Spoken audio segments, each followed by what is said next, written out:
সবচেয়ে গুরুত্বপূর্ণ বিষয় হলো মশামাছি নিধন করা, মশামাছি তাড়ানো। এই জায়গায় আরো আছে, আরো গোপন জিনিস আছে। আচ্ছা আচ্ছা। আরো গোপন জিনিস আছে এই জায়গায় আছে হলো মশার জন্য না, ধূপ অনেক কাজ করে। যে খামারে নিয়মিত ধূপ দেওয়া হবে সেই খামারে হলো গরুর অসুখ ভুলক্রমে পা চাটে, সেই গরুটা কিন্তু অ্যাক্সিডেন্ট হওয়ার সম্ভাবনা হলো বিষ। আর জেনে শুনে আমরা গরু খেয়ে অবশ্যই অবশ্যই বিষ দিব না। অন্তরে কৃষকের কথা। সম্মানিত প্রিয় খামারি ভাই ও বোনেরা, আসসালামু আলাইকুম ওয়া রাহমাতুল্লাহ। আপনারা যারা গরু পালন করেন, আপনাদের জন্য আজকের এই ভিডিওটি খুবই গুরুত্বপূর্ণ। শীতকাল যাওয়ার পরে এখন চলে এসেছে গরমকাল, আর এই গরমের সময় মশামাছির উৎপাদন বেড়ে যায়। আপনাদের খামারকে মশামাছির হাত থেকে নিরাপদ রাখার জন্য যে পদ্ধতি ব্যবহার করবেন, তো আপনার খামার হচ্ছে মূল্যবান সম্পদ, যেখানে গরু পালন করে আয়ের উৎস হয়। তো আজকে চলে এসেছে জাহাঙ্গীর আলম ভাইয়ের খামারে। তো উনি যে পদ্ধতিতে কম টাকা খরচ করে ওনার খামার মশামাছি থেকে নিরাপদ রেখেছেন এবং কি পদ্ধতি ব্যবহার করা যাবে না করলে আপনার খামারে লসের সম্মুখীন হবেন, আপনার গরুর সমস্যা হবে। চলুন দেখে আসি।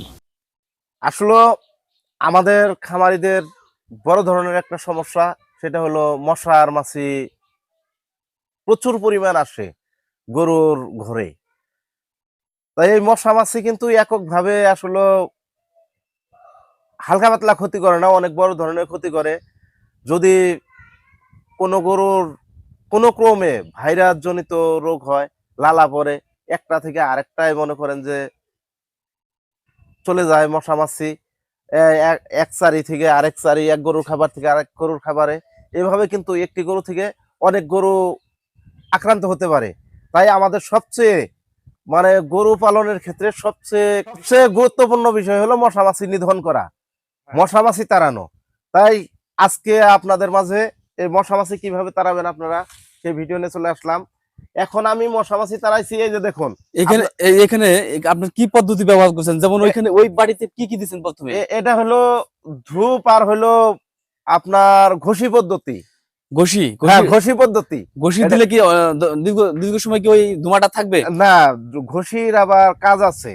অনেকে শুধু ধূপ দেয়, কিন্তু এই ধূপেই কিন্তু কাজ না, এই ঘষির কাজ আছে। ঘষি হলো ঘষির যে আগুনটা, সে আগুনটা অনেকক্ষণ থাকে। আবার ঘষির যে ধোঁয়াটা, সে ধোঁয়াটা মাছির চোখে যায় লাগে, মাছি থাকতে পারে না। শুধু ধূপ দিলে কিন্তু হবে না। হ্যাঁ হ্যাঁ, ঘষি দিতে হবে প্রথমে, তাই না? হ্যাঁ, ঘষি দিতে ঘষি হবে। দিচ্ছেন, আর কি দিচ্ছেন ওইখানে? এই জায়গায় আরো আছে, আরো গোপন জিনিস আছে। আচ্ছা আচ্ছা। আরো গোপন জিনিস আছে এই জায়গায় আছে হলো আপনার যে কেরোসিন তেল দিতে পারে, কেরোসিন তেল না হলে একটু পেট্রোল ঢেলে দিবেন হালকা, যাতে গন্ধটা ছড়ায়। আচ্ছা, প্রথমে দিচ্ছেন ঘষি দিচ্ছেন, তারপরে হলো হালকা কেরোসিন তেল। হালকা কেরোসিন তেল। হ্যাঁ, আর কি আছে এখানে? আর কিছু নাই এই জায়গায়, আর কিছু নাই। আর কিছু নাই, ঘষি আর কেরোসিন তেল আর হলো আগুন। আগুন। যাই হোক, ওটার উপরে দিতে হবে। আচ্ছা, ওটা কি আপনার এই বাড়িতে কি রে? এটা হলো ধূপ। ধূপ? হ্যাঁ, এটা হলো ধূপ। আচ্ছা আচ্ছা, ধূপ দিয়ে আপনি মশা তাড়াবেন, তাই না? হ্যাঁ হ্যাঁ আচ্ছা, দেন দেখি কিরকম ধোঁয়া ওঠে, দেখি আমরা। হ্যাঁ, এই যে এই যে দেখুন, আসলে ধূপ পদ্ধতি হলো অনেক ভালো একটা পদ্ধতি মশা নিধনের জন্য। আর ধূপ শুধু মশার জন্য না, ধূপ অনেক কাজ করে। যে খামারে নিয়মিত ধূপ দেওয়া হবে সেই খামারে হলো গরুর অসুখ কম হবে আর কি। আচ্ছা আচ্ছা, এটা ধূপ কতটুকু পরিমাণে দিতে হয়? এই যে একটু এই জায়গায় তো 50 গ্রামও নাই, 50 গ্রাম ধূপ হলে আপনার এক রাত চলে যাবে। আচ্ছা, মানে ধূপ মানে সবগুলোকে একসাথে দিতে হয় না কিছুক্ষণ না, পর পর? একটু একটু দিয়ে রেখে দিলে, একবার ধোঁয়া দিলেই হয়ে যায়, মশা চলে যায়। এক বেলা দিলে হয়? সারাদিনে 2 বেলা দেওয়া লাগে। সকালে দিলেন এবং হ্যাঁ বিকেলের দিকে দিলেন। হ্যাঁ, শেষ। তো ধূপ আপনার আসলে কতটা খরচ হয় মানে একটা দিনে? কয় টাকায় 100 গ্রাম ধূপ যায়? 100 গ্রাম ধূপের দাম 20 টাকা মাত্র। 100 গ্রাম ধূপের দাম 20 টাকা। হ্যাঁ, একদিনে 100 গ্রাম। কিন্তু এটা যাই হলো আমার 10টা গরুর ক্ষেত্রে। 10টা গরুর ক্ষেত্রে, হ্যাঁ যেহেতু বড় গোয়াল। হ্যাঁ, বড় গোয়াল 10টা গরুর ক্ষেত্রে যায়। 10টা। আর যাদের গরু কম তাদের কম যাবে। আচ্ছা। কি মশা যায়? হ্যাঁ, মশা মাছি তো 100% যাবে, কিন্তু শুধু ধূপ দিলে হবে না। এটা আমি আপনাদের আবারও বলি দর্শকদের উদ্দেশ্যে, শুধু ধূপ দিলেই হবে না, সে জায়গায় দিতে হবে ঘষি। ঘষি অনেকে চেনে না, চিনবে না, কারণ এক এক জায়গায় এক এক নাম থাকতে পারে। এটা হলো গোবর শুকায়, যে গরুর গোবর শুকানোর পর যে হয়, ওই এই যে দেখুন, এই যে গরুর গোবর, এই যে গরুর গোবর, এই গোবর কিন্তু অবশ্যই থাকতে হবে। গোবর না রাখলে আপনাদের মশা মাছি অবশ্যই অবশ্যই যাবে না। এটা হলো একটা গোপন পদ্ধতি। আর এই জায়গায় ডিজেল দিবেন, হালকা কেরোসিন তেল যেটাকে বলি আমরা, ডিজেল অবশ্যই অবশ্যই দিবেন। কারণ আমরা শহরে দেখছি, যে আপনারা শহরে যারা থাকেন তারা বুঝবেন, যে ডিজেলের মাধ্যমে কিন্তু শহরে মশা নিধন করা হয়। আর এটা হলো ঘষি, ডিজেল, এমনকি ধূপ, তিনটা সম্মিলিত একটা পদ্ধতি। আচ্ছা, ওই ধূপটা আপনার কতক্ষণ জ্বলবে আপনার? এটা অনেকক্ষণ জ্বলবে। এই যে জ্বলতেছে, এটা আধা ঘন্টা জ্বলবে। এই যে একটু দিছি, আধা ঘন্টা জ্বলবে। আবার আধা ঘন্টা পরে যায় আবার একটু দিবেন, আবার জ্বলবে। এই যে ধোয়া হইতেই থাকবে, তো একেবারে পুরে না আর কি। ভাই আপনি তো ধূপের পদ্ধতিটা দেখাইলেন, যে আপনার পাশে ওই স্প্রেটা কিসের জন্য রাখছেন? কোনটা এটা? হ্যাঁ।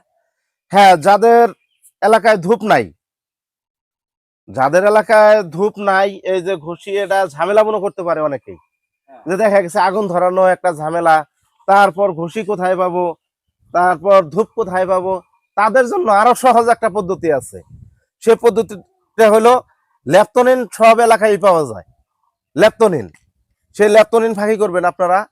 ফাঁকি করার পর এই ডিজেল অথবা মোবিল নিবেন, নিয়ে পানি নিবেন, অর্ধেক নিবেন হলো, মানে ডিজেল মোবিল অর্ধেক নিবেন। নেওয়ার পর এই জায়গায় অবশ্যই পানি নিবেন। কারণ হলো খালি ডিজেল মোবিল দিলে আপনার গরুর যেই জায়গায় ভরবে সেই জায়গায় চামড়া ওঠার সম্ভাবনা আছে, ঠিক আছে? তাই অর্ধেক পরিমাণ পানি নেবেন। পানি নেওয়ার পর এটা স্প্রে করবেন। এটাতেও কার্যকারী আছে, কিন্তু মানে ধূপের চেয়ে এটা কিন্তু কার্যকারী বেশি। আবার অনেকে ভাববেন যে দুইটা নিয়ে ভিডিও করতেছেন, আসলে আপনাদের সুবিধার্থে করতেছি, কিন্তু এই জিনিসটা না দেওয়াই ভালো। ল্যাপটনিন হলো বিষ জাতীয় জিনিস, আর গরু হলো আমাদের হলো একটা সম্পদ। আমরা মানুষের চেয়ে গরুকে যত্ন বেশি করি। যখন গরুর পায়ে আমি ল্যাপটনিন, কেরোসিন তেল, তারপর পুরা মোবিল এগুলা দিব, তখন কিন্তু গরু যদি ভুলক্রমে পা চাটে, সেই গরুটা কিন্তু অ্যাক্সিডেন্ট হওয়ার সম্ভাবনা থাকবে। কারণ ল্যাপটনিন হলো বিষ। আর জেনে শুনে আমরা গরুকে অবশ্যই অবশ্যই বিষ দিব না। আমরা আমাদের যদি একটু কষ্ট হয়, এই ধূপ পদ্ধতি ব্যবহার করব।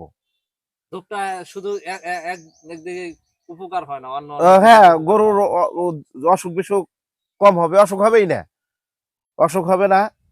তা আল্লাহ প্রদত্ত যেগুলা একেবারে মানে জিনিস, সেগুলা তো আসলে ফিরে রাখা যায় না। কিন্তু সুস্থ গরুরে দিলে, ধূপ দিলে কখনোই অসুখ আসবে না ওইভাবে। আর আপনারা এই মোবিল পদ্ধতি, তারপর এই যে ল্যাপটনিন, এটা পার্তমানে দিবেন না।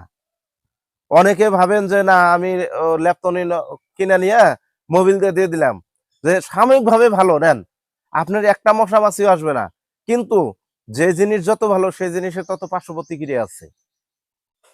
একটা গরু অ্যাক্সিডেন্ট হলে ফিরে আসবে না। আর আমরা যারা গরু পালন করি, তারা কিন্তু কোটিপতি না, তারা সবাই আমরা মধ্যবিত্ত লোক, কি গরিব লোক। আর একটি গরিব লোকের যদি একটি সর্বনাশ হয়ে যায়, সেটা কিন্তু আসলে দুঃখজনক বিষয়। তাই আপনারা এই ল্যাপটন পদ্ধতিটা ব্যবহার না করাটাই ভালো আমার পক্ষে। ল্যাপটন পদ্ধতিটা আপনারা ব্যবহার করবেন না।